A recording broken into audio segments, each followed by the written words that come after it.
Paper leak को लेकर कई सवाल उठे हैं आपकी सरकार के दौरान।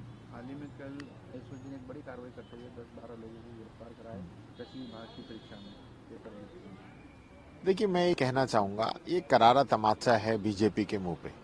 हमने पहले भी कहा था, पेपर लीक जो है कांग्रेस शासित जो प्रदेश था राजस्थान का ये एक मुद्दा नहीं था, अपितु जहां बीजेपी की सरकारें थी, चाहे वो हरियाणा हो, मध्य प्रदेश हो, उत्तर प्रदेश हो, गुजरात हो, और यहाँ तक कि चाहे भारत सरकार के हो, रेलवे के हो, फौज के हो या न्यायिक संस्थाओं के हों, इन सब के पेपर लीक हो रहे थे। लेकिन भारतीय जनता पार्टी ने इस प्रकार का मुद्दा बनाया कि जैसे राजस्थान के अंदर ही पेपर लीक हो रहे हैं और लोगों के अंदर गलत बयानबाजी की, आरपीएससी तक को भंग करने की बात कही।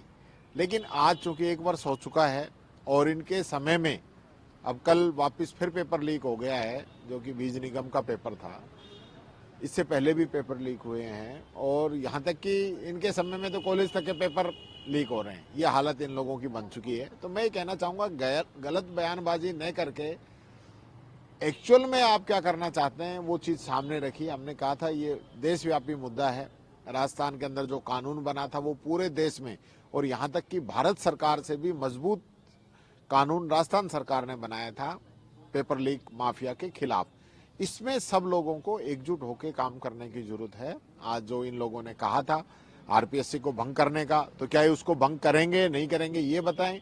और पेपर लीक इनके समय में भी हो गए, तो मैं समझता हूं कि इन लोगों को माफी मांगनी चाहिए आके कि हमने कांग्रेस पे झूठे आरोप लगाए थे, गलत बयानबाजी की थी और ये सामने आए। आज एसआई भर्ती परीक्षा की जिस प्रकार से बात कर रहे हैं, एक तरफ आप कार्रवाई कर रहे हो, दूसरी तरफ वही लोग कोर्ट से राहत पाकर ज्वाइन कर रहे हैं, उनको ट्रेनिंग चल रही है। अब समझ में नहीं आ रहा, आप कभी कहते हैं हम निरस्त करेंगे, कभी कहते हैं जारी रखेंगे, कभी कहते हैं कोर्ट में चल रही है, कभी कोर्ट आपको डांटता है। तो ये स्थिति सरकार की बनी हुई है।